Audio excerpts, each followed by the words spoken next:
The council chamber stretched vast and cold, built to hold representatives from 300 species across the galaxy. Ambassador Ji-won Kim stood at the human podium, her dark suit crisp and professional, though her hands trembled slightly as she held the data tablet. She had prepared for this moment for 6 months, refining every word of Earth's proposal until it shined with clarity and purpose. Around her, the alien delegates shifted in their varied seats, some floating in containment fields. Others sprawled across massive platforms designed for their unique physiologies. The Voltron representatives dominated the center positions, their scaled bodies gleaming under the artificial lights, their vertical pupils fixed on her with barely concealed disdain. Ji-won took a breath and began her presentation. Earth proposed a collaborative defense network for the frontier colonies, the vulnerable settlements that existed far from the galactic core where pirates and raiders operated freely. The human design was elegant and efficient. Automated defense platforms powered by solar collection, connected through a quantum communication grid, requiring minimal maintenance and offering protection to any species that needed it. Most importantly, humanity would cover all construction costs and provide the initial security forces. The other species would pay nothing. She spoke clearly, her voice carrying through the translation systems that rendered her words into 300 different languages simultaneously. The holographic displays showed the technical specifications, the projected coverage areas, the estimated lives that would be saved. It was good work, brilliant even, and Ji-won felt a flutter of hope as she concluded her presentation. The silence that followed felt heavy. Then came the first laugh, a bubbling sound from one of the methane-breathing delegates in the far corner. Another joined in, then another. Soon, the chamber echoed with the sounds of alien amusement in all its varied forms. Speaker Thravix rose from his elevated position at the council's head. The Voltron leader stood nearly 3 meters tall, his ceremonial robes flowing around his powerful frame. His voice boomed through the chamber without need for amplification. "Ambassador Kim, your enthusiasm is noted, as always." His tone dripped with condescension. "However, the Galactic Council must concern itself with matters of true importance. Frontier security is adequately handled by existing protocols." Ji-won kept her expression neutral. "With respect, Speaker, the existing protocols have failed to prevent 17 major attacks in the past year alone. Over 4,000 colonists have died. Minor species taking risks in dangerous territories." Thravix waved a clawed hand dismissively. "They accept such dangers when they choose to settle beyond civilized space." Captain Minho Park, standing in the observer section behind Ji-won, felt his jaw tighten. He commanded the human diplomatic escort, and over his 5 years in that role, he had watched this same scene play out dozens of times. Earth would propose something beneficial, something that would help everyone, and the Council would reject it without serious consideration. Ji-won tried again. The defense network would protect Voltron colonies as well. "Your mining operations in the Theta sector have reported increasing. Enough." Thravix's voice cut like a blade. "The Council has heard your proposal and finds it unnecessary. Humanity has been part of this community for 50 years now. In that time, you have proven yourselves useful in certain capacities. Your medical personnel are adequate. Your engineers can maintain basic systems. Your soldiers follow orders well enough. But you must understand your place." The chamber fell silent now. Every delegate watched, some with interest, others with what might have been discomfort. "Your place?" Ji-won's voice remained steady, but those who knew her could hear the steel entering it. "Yes." Thravix leaned forward, his reptilian features arranging into what might have been a smile. "Humanity serves the galactic community best when you focus on practical matters. Leave questions of governance, of policy, of strategic planning to those species that have traveled the stars for millennia. You are useful servants, Ambassador Kim, but servants nonetheless. Governance requires wisdom that comes with age, and your species has barely left its cradle. Dr. Hannah Lee, sitting in the human delegation section, closed her eyes. She had warned that this day would come. For 5 decades, humanity had swallowed its pride, had accepted insults, had worked twice as hard as any other species just to be seen as barely adequate. They had hoped that patience and competence would eventually earn them respect.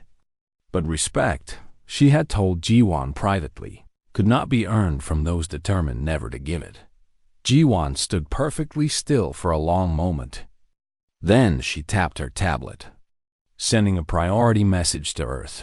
She looked up at Thravix at the Council, at the 300 species who had just watched humanity be dismissed like disobedient children. I request a recess, she said quietly. Granted, Thravix said, already turning away to address another matter. 1 hour. The human delegation filed out of the chamber in silence. They gathered in their private conference room, a small space compared to the vast chambers allocated to major species. Ji-won connected the secure channel to Earth. And for the next 3 hours, she spoke with the Secretary General, with the planetary representatives, with the military command, with the scientific councils. Captain Park stood guard at the door, watching through the window as alien delegates passed by, some glancing at the humans with curiosity, others with contempt, most with simple indifference. He thought about his sister, a colony administrator on Kepler Station, working 16-hour days to keep the settlement running while the council denied their requests for basic infrastructure support. He thought about the young private in his unit who had been denied medical treatment at a Voltron hospital because humans were considered low priority. He thought about 50 years of casual cruelty disguised as civilization. When the human delegation returned to the council chamber, the assembled aliens barely looked up. Clearly, they expected humanity to have used the recess to revise their proposal into something more appropriately humble. Ji-won walked to the podium one last time. She carried no tablet now, needed no notes for what she had to say. Speaker Thravix, honored delegates, she began, her voice carrying clearly through the vast space. Earth has considered your response to our proposal. We have also reflected on the past 50 years of our membership in this community. After careful deliberation, we have reached a decision. Something in her tone made the chamber grow quiet. Delegates who had been conversing in their own languages fell silent. Even Thravix turned his full attention to her. Effective immediately, Earth withdraws from the galactic community. We resign our membership, such as it was. We will remove all human personnel from council facilities within 30 days. We thank you for the opportunity to serve, and we wish you well in your future endeavors. The silence lasted for perhaps 5 seconds. Then the chamber erupted into chaos. Thravix's voice boomed over the commotion. You cannot simply leave. There are treaties, obligations, procedures, all of which humanity has fulfilled and will continue to fulfill during our withdrawal period, Ji-won replied calmly. Earth has never broken a treaty, Speaker. We will not start now, but once our obligations are met, we are done. She turned and walked out of the chamber, followed by every human in the building. Behind them, the Galactic Council dissolved into argument and confusion. None of them truly understood what they had just lost. Not yet, but they would learn. Director Yuna Choi had not slept more than 4 hours in any single night for the past 3 months. Her office overlooked the orbital platform where transport ships came and went in an endless stream, carrying people and equipment away from the galactic frontier and back toward Earth-controlled space. Coffee had become her primary sustenance, and her staff had learned not to disturb her unless absolutely necessary. The holographic display before her showed 17,000 locations simultaneously. Each dot represented a human settlement, station, embassy, or facility somewhere in the galaxy. Green meant evacuation was complete. Yellow meant in progress. Red meant complications. When Earth had announced its withdrawal, Una had been given the impossible task of bringing everyone home within 6 months. She had done it in 5. The scale of the operation defied belief. The galactic community had never seen anything like it. Entire stations were being dismantled and packed into cargo holds. Satellites that had orbited alien worlds for decades were being retrieved. Terraforming equipment that humanity had installed on joint colony worlds was being carefully removed, leaving the aliens to maintain the atmospheric processors on their own. Medical facilities, schools, trading posts, research stations, all of it coming down and coming home. Journalist Sora Yoon had embedded herself with the Exodus from the beginning, determined to document humanity's departure for history. She floated in zero gravity aboard the transport ship Meridian, her camera capturing the faces of families leaving the only homes they had ever known. Children born on alien worlds were seeing Earth for the first time through view screens. Adults who had built lives among the stars were packing 50 years of memories into cargo containers. "How do you feel about leaving?" Sora asked a young woman named Yoonji, who had operated a successful restaurant on the trade station Gamma Point for 15 years. Yoonji looked at the camera with dry eyes. Angry, sad, but also relieved. "I spent 15 years serving food to aliens who treated me like I was invisible unless they wanted something. I smiled and bowed and pretended it didn't hurt when they called my cooking adequate at best. I'm tired of being tolerated. I want to go somewhere I'm wanted." Similar stories echoed across the Exodus. The galactic community had thought humans were happy to serve, grateful for the opportunity to be part of something larger. They had never asked if that was true. What shocked the watching galaxy more than the evacuation itself was what humanity revealed during it. For 50 years, while being dismissed as barely competent, humans had been quietly innovating. They had learned from galactic technology, then improved upon it in ways that left their former allies stunned. Engineer Daiho Song stood in the engine room of the prototype ship Aurora, explaining the new drive system to a handful of reporters allowed aboard. The engine hummed with barely contained power, its design elegant and revolutionary. Standard galactic FTL drives fold space, creating a tunnel from point A to point B, Daiho explained, his hands moving as he talked. "It works, but it's slow and energy-intensive. Our new drive doesn't fold space. It slides through the underlying quantum field, using the universe's natural vibrations to accelerate movement. We call it quantum surfing. How much faster is it?" One reporter asked. 3 times faster than the best Veltron military ships, Daiho said with a slight smile. "And we've only just started optimizing the design." The news sent shockwaves through the galactic military establishments. The Veltran Empire, which had based much of its power on having the fastest fleet in the galaxy, suddenly found itself obsolete. But that was not all. Human AI technology, developed in secret, proved to be decades ahead of galactic standards.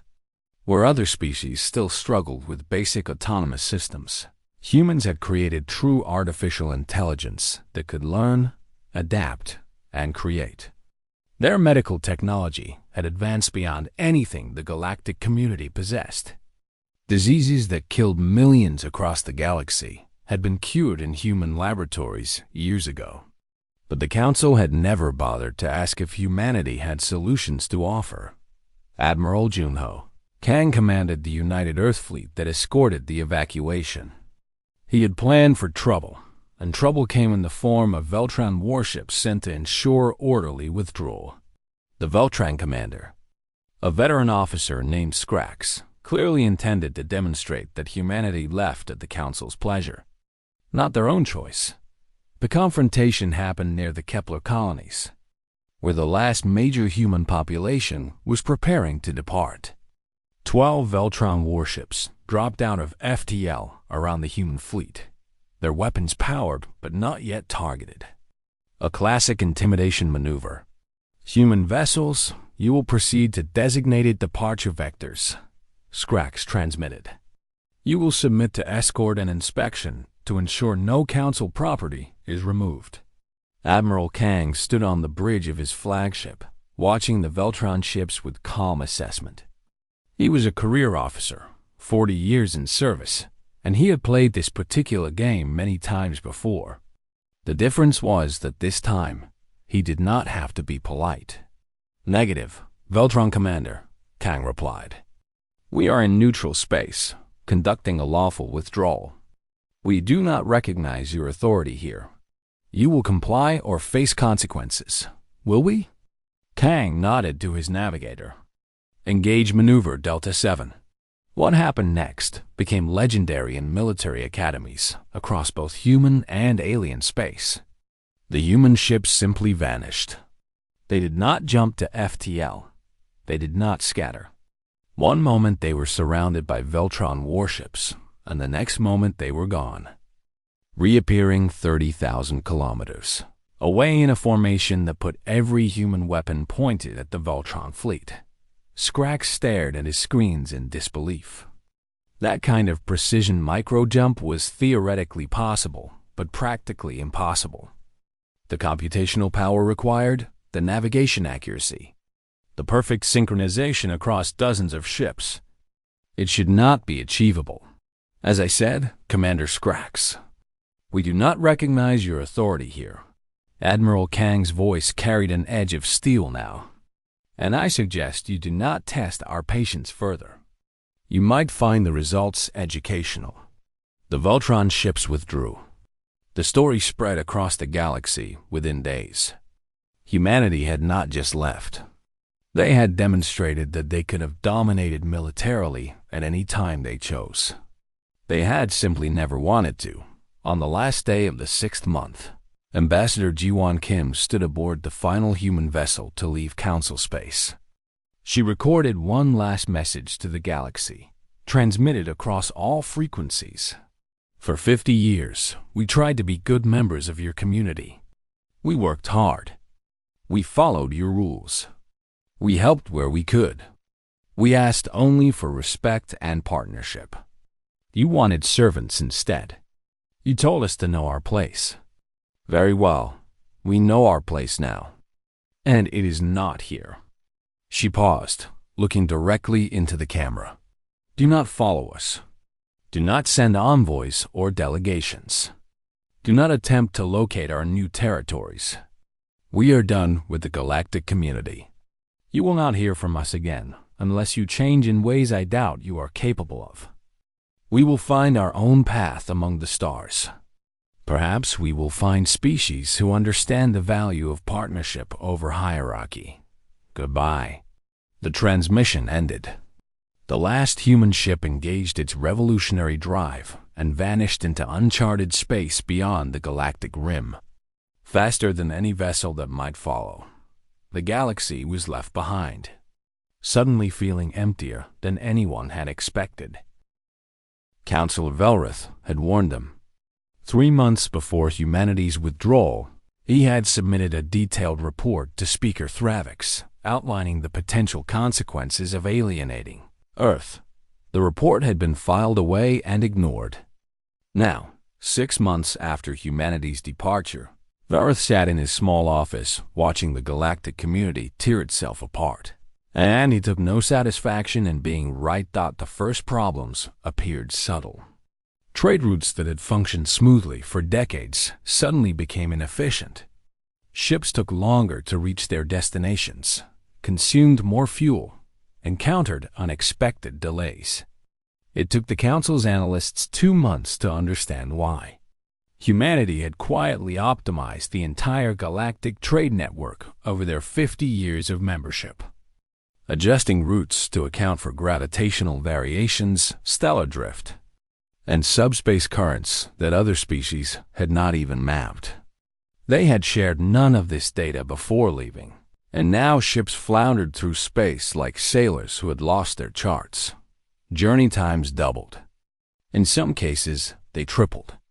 The economic impact rippled outward like waves from a stone thrown into still water. Merchant Captain Loraxa, an independent trader of the mithril species, watched her profit margins evaporate. She had operated successfully for 20 years, moving goods between the rim colonies and the core worlds. Her business had been built on reliable timing, on knowing exactly how long each journey would take, on maintaining relationships with suppliers who depended on her punctuality. All of that collapsed. A journey that once took 3 weeks now took 7. Perishable goods spoiled in transit. Contracts were broken. Suppliers found other traders, but they all had the same problems. The entire trading economy began to seize up like an engine without lubricant. "I do not understand," Loraxa told the guild meeting on her home station. "The routes are the same. The stars have not moved. Why does nothing work anymore?" An older trader, a veteran of 40 years, answered quietly. "The humans. They were the ones who made it all work. We never noticed because they never asked for credit. They just fixed things, and now they are gone." The communication network failed next. The quantum relay system that allowed instant communication across the galaxy had been a joint project, but human technicians had maintained most of the actual infrastructure. The other species had the theoretical knowledge, but theory and practice proved to be very different things. Relays began dropping offline. Messages took hours instead of seconds, then days.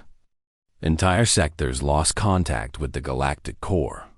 Colonial governors found themselves isolated, making decisions without guidance, sometimes not knowing if their questions had even been received. The medical crisis struck with brutal efficiency.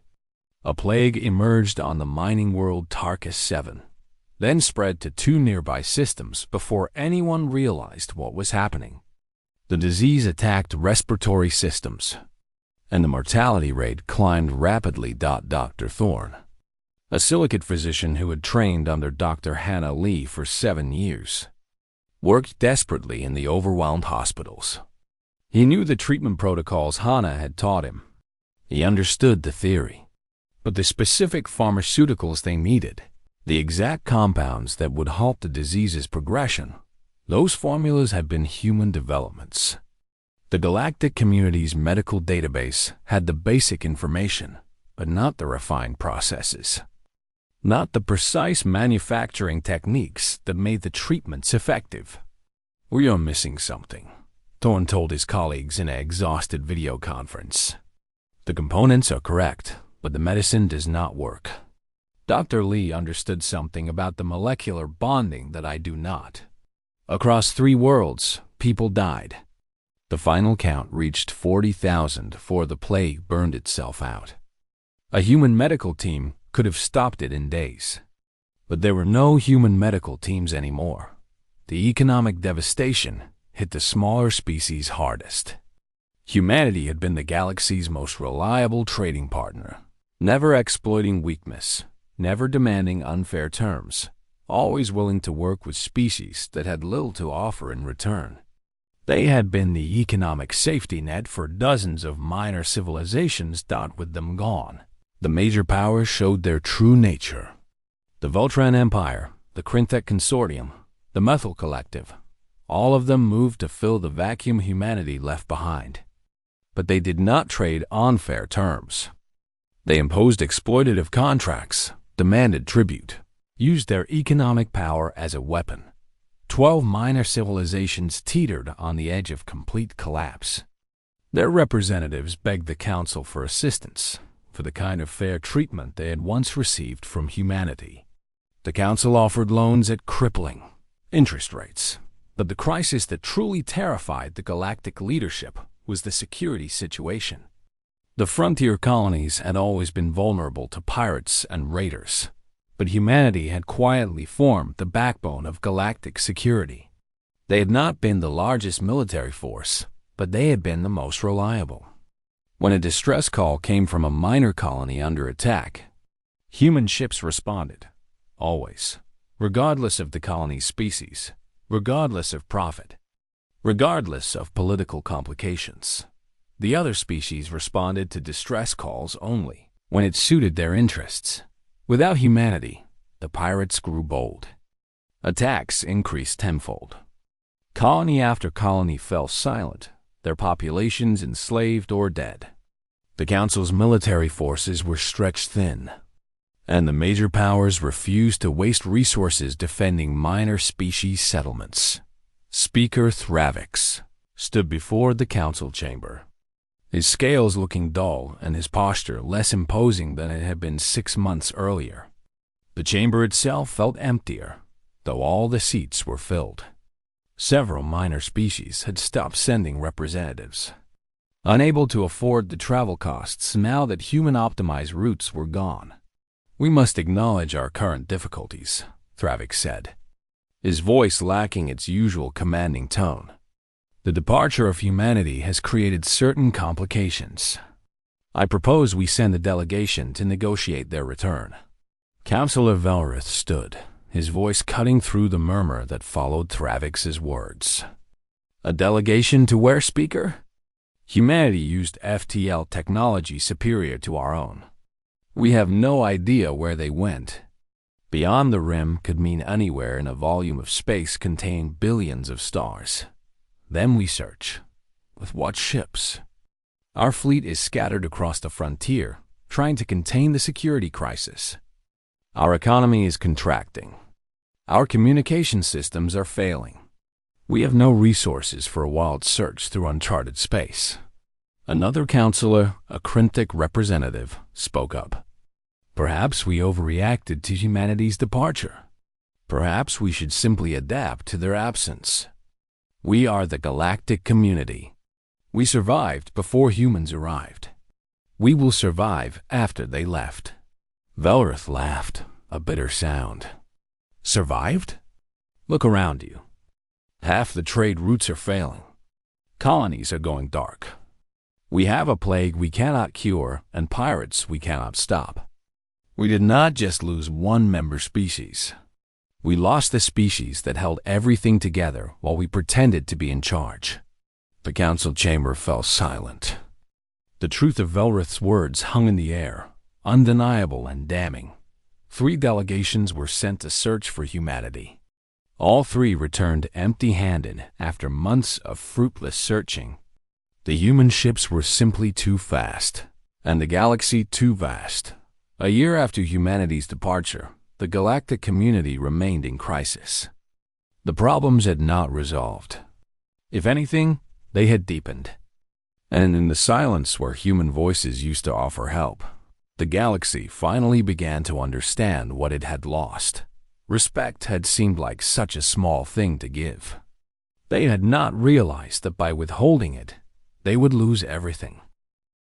Captain Jaewon Shin sat in the corner booth of the Wanderer's Rest, a neutral station that existed in the empty space between territorial claims. The station catered to smugglers, independent traders, and those who preferred to avoid official attention. It was exactly the kind of place where someone might find a human who had stayed behind. Jaewon was one of perhaps 50 humans who had not joined the Exodus. They were not traitors or deserters. They were observers, scouts, watchers who remained to see how the galaxy would respond to humanity's absence. They operated under strict protocols, never revealing humanity's location, never making contact with Earth except through encrypted channels that even the best galactic intelligence services could not crack. He nursed a drink that tasted like burnt metal and watched the entrance. Lieutenant Minji Bay sat across from him, her eyes scanning the crowd. She was younger than Jaewon by 15 years, had grown up on a colony world, and had never quite understood why humanity had tolerated the Council's disrespect for so long. She had volunteered for this observer mission the day it was announced. 3 ships just docked, Minji said quietly. One of them is running Voltron diplomatic codes. Let them come, Jaewon replied. This was the fourth delegation to track him down in the past 6 months. The previous 3 had demanded, threatened, and attempted to bribe. None had succeeded in learning anything useful. Ambassador Nyrith entered the bar 20 minutes later. She was not Veltron but Karathi, a species known for their diplomatic skills and philosophical approach to conflict. She was alone, which was unusual. Delegations usually traveled with security and support staff. She approached Jaewon's table without hesitation. "Captain Shin, may I join you?" Jaewon gestured to the empty seat. "You can sit. Whether we talk depends on why you are here." Nyrith settled into the chair, her forearms folding in a gesture that indicated peaceful intentions. "I am here to understand. Not to threaten, not to bargain, not to demand. Simply to understand." "Understand what?" "Why your departure hurt us so much. Why we did not see it coming. Why it matters that you are gone." Nyrith's eyes, all 3 of them, met Jaewon's directly. "I was not part of the council that dismissed Ambassador Kim. I serve a minor species that has always been marginalized by the major powers. But I am here now, trying to comprehend what we lost." Jaewon studied her for a long moment. He had been trained to resist interrogation, to deflect questions, to give nothing away. But something in Nyrith's tone made him reconsider. Perhaps the galaxy needed to understand. Perhaps that was the whole point of observers like him remaining behind. "What you lost," he said slowly, "was your conscience, your work ethic, your competence. All at once. Explain." Jaewon leaned back. Humanity filled the gaps nobody else wanted to fill. We were the diplomats who actually listened to minor species. We were the engineers who maintained systems that others considered beneath them. We were the soldiers who answered every distress call because we believed it was the right thing to do, not because it was profitable. We were the traders who dealt fairly with everyone because we valued relationships over immediate gain. We did not realize. You did not realize because you never looked. For 50 years, humans were background noise to you. Useful servants, as Speaker Thravik said. You noticed us only when you needed something fixed or someone to do a job you considered tedious. Jaewon's voice remained level, but there was steel in it. Do you know how many times human medical teams saved lives on worlds that officially considered us barely adequate? Do you know how many pirate attacks we stopped, protecting colonies that belonged to species who would not even let us into their restaurants? Minji pulled up a data display, projecting it in the space above the table. These are statistics we compiled. In the last 10 years before humanity left, human response teams answered 73% of all frontier distress calls. The next highest responder was the Voltron military at 9%. Human medical personnel treated patients from 147 different species, often developing new treatment protocols because nobody else had bothered to study those species' biology. Human engineers maintained 60% of the galactic communication network, though we made up less than 3% of the population. Nyrith stared at the numbers. This cannot be correct. It is, Jaewon said. We kept detailed records. We documented everything because we knew this day would come. We knew eventually we would have to prove our value, that competence alone would not be enough to earn respect. Then why did you leave? If you were so essential, surely we should have accepted being treated like servants forever. Jaewon's voice hardened.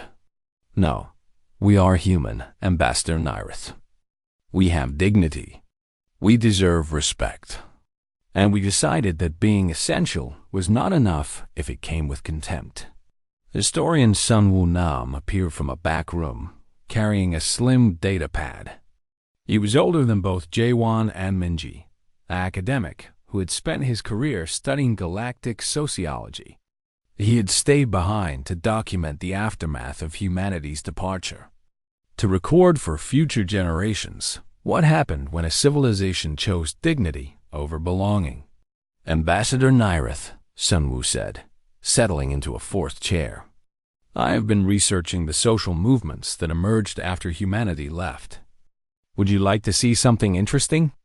He activated his pad, showing news feeds from across the galaxy. Protest movements on 17 worlds. Young aliens marching with signs demanding council reform. University students organizing debates about hierarchical versus egalitarian governance. Artists creating works that questioned the treatment of minor species. Humanity's departure triggered something, Sunwoo explained. It forced many people to examine how the galactic community actually functions. They are asking uncomfortable questions. Why do major species have more votes than minor ones? Why are trade agreements written to benefit the powerful? Why did nobody notice when an entire member species was so unhappy they left?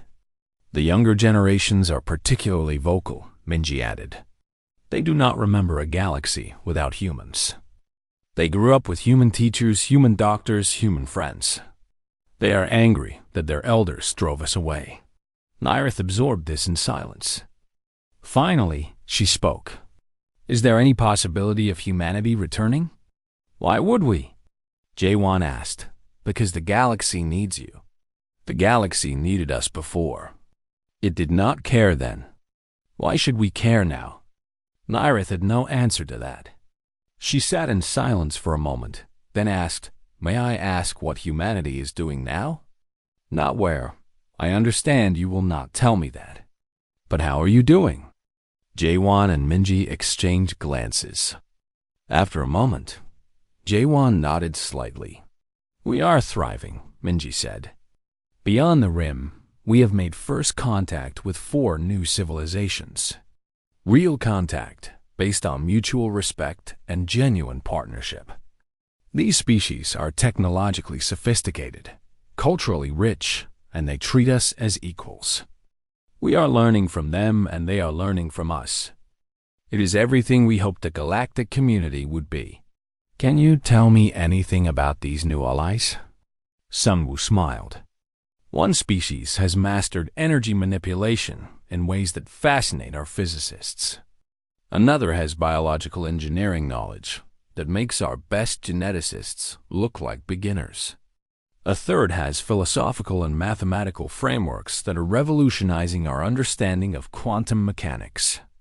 And the fourth has art and music so beautiful that it makes people weep. And they accept you? Just like that. They respect us, Jaewon said simply. They see us as partners, not servants. That makes all the difference. Nyrith stood slowly. I will report what I have learned. I cannot promise it will change anything. The major powers are not known for admitting mistakes. We know, Jaewon said. That is why we left. But if the council were to change? If reforms were made? Would humanity consider returning? Jaewon was silent for a long moment. I cannot speak for Earth, but I can pass along your message. Whether anyone listens, that is not my decision to make. Nyrith bowed in the karate style, all 4 arms extended. Thank you for your time, Captain Shin, and for your honesty. After she left, Minji turned to Jaewon. Do you think they will change? I do not know. But at least some of them are finally willing to ask why they should. It was, Jaewon thought, a start. But only a start. Prime Minister Tae Yong-han stood before the assembled representatives of 47 human colony worlds, watching the vote tallies appear on the massive display screen. The question was simple, but carried enormous weight. Should humanity even consider returning to the galactic community if they asked?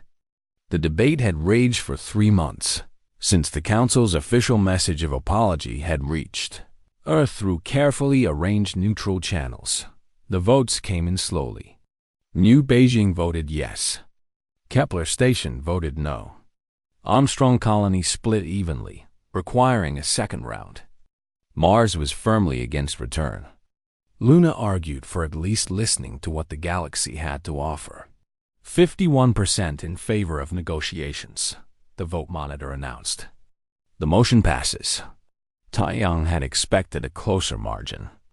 That just over half of humanity was willing to even talk to the council, spoke to both human curiosity and the lingering pain of rejection.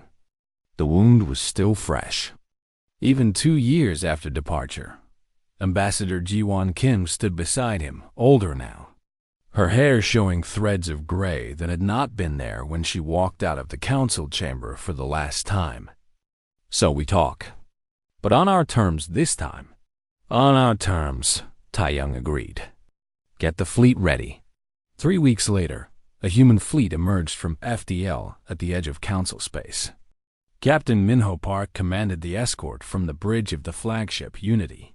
Behind him came 15 warships, vessels that incorporated 2 years of rapid advancement in human military technology. They were beautiful and deadly, and they announced without words that humanity was not returning as supplicants.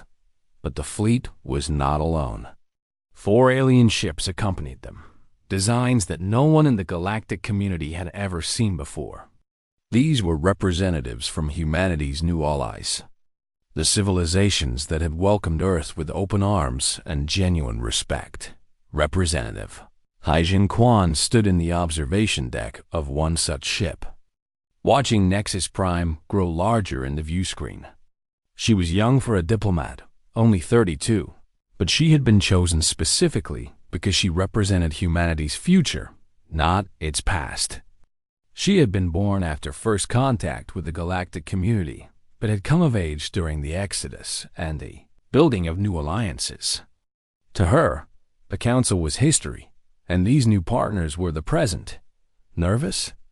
Asked Kirill, the energy being from the luminar civilization, flickering with colors that indicated friendly curiosity. Excited, Haijin replied. They are going to learn that humanity is not alone anymore, that we found what we were looking for without them.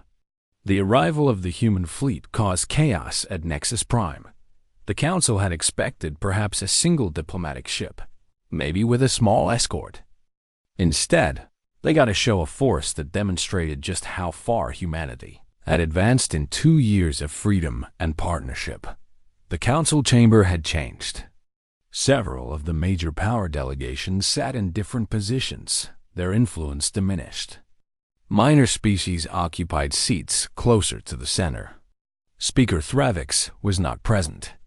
He had been removed from power 6 months after humanity's departure. His policies blamed for the crisis that still gripped the galaxy. The new speaker, a Karathi named Velron, welcomed the human delegation with words that were carefully chosen. Ambassador Kim, on behalf of the galactic community, we express our deep regret for the treatment humanity received during your membership. We recognize that we failed to appreciate your contributions and failed to show you the respect you deserved. We invite you to return with full voting rights, territorial guarantees, and trade privileges that reflect your true value. Ji-won listened politely. Around her sat the human delegation, including Dr. Hannah Lee, Engineer Daeho Song, and Admiral Junho Kang. Behind them, in observer seats, sat representatives from the 4 new allied species. Their presence a silent reminder that humanity had options. When Velron finished, Ji-won stood. The chamber fell silent. Speaker Velron, members of the Council, thank you for your words. Thank you for acknowledging past mistakes. But words are easy. Change is hard. So let me be clear about what humanity requires if we are to even consider returning. She activated a holographic display that filled the center of the chamber. First, the hierarchical council system must be abolished. All species, regardless of military power or economic strength, must have equal representation and equal voice. 1 species, 1 vote. No more major and minor powers. Just partners. Murmurs rippled through the chamber. Several major power representatives looked ready to object, but Velron gestured for silence. Second, all exploitative trade practices must end. This council will establish and enforce fair trade standards that protect weaker species from economic predation. There will be penalties for violations, and those penalties will apply equally to all species, powerful or not. The murmurs grew louder. The Krinthic delegate stood. You ask us to abandon advantage we have earned through strength and success. I ask you to stop exploiting those weaker than you, Jiwan replied calmly. Or we walk away again, and this time we take our new allies with us. They have resources and technology you have never seen. Choose. The Krinthic delegate sat down. Third, Jiwan continued. This council will establish a joint defense force to which all members contribute fairly, based on capability. No more expecting minor species to defend themselves while major powers protect only their own interests. We all stand together, or we do not stand at all. Admiral Kang nodded approvingly from his seat. This was the defense network humanity had proposed 2 years ago, expanded and improved. Fourth, and most important, this community will actively work to dismantle cultural supremacy. There will be educational exchanges, cultural programs, and policies designed to ensure that no species is treated as superior or inferior based on age, size, or historical accident. Respect becomes a founding principle, not an afterthought. Jiwan paused, letting her words sink in. These are our terms. Non-negotiable. We do not need this community. We have built something better beyond the rim. But if you are willing to transform yourselves into something worth joining, then we will consider it. Because we still believe in the dream of a true galactic civilization, even if you lost sight of it. The silence that followed was profound. Then Councillor Velrith stood, the same minor official who had warned Thravix 2 years ago. I support these terms. All of them. We have spent 2 years drowning in the consequences of our arrogance. It is time we became what we always claimed to be. Another councillor stood. Then another. Species that had been marginalized for centuries saw their chance for genuine equality. The momentum built like a wave, but not everyone agreed. The Veltron delegate stood, his scales rippling with anger. This is blackmail. You cannot force us to abandon our rightful place in galactic hierarchy. We are not forcing anything, Jiwan said quietly. You are free to continue as you are, and we are free to leave and never return. The choice is yours. Representative Hai Jin Quan stood from the observer section. May I speak? Valrun looked surprised but nodded. I represent humanity's new alliances, Hai Jin said, her voice clear and confident. Our partners beyond the rim have been watching this negotiation with interest. They see a galaxy in crisis, clinging to old hierarchies while problems multiply. They see species with incredible potential trapped in systems that diminish them. They have asked me to extend an invitation. Any species who wishes to join our alliance, to be part of a truly egalitarian civilization, is welcome.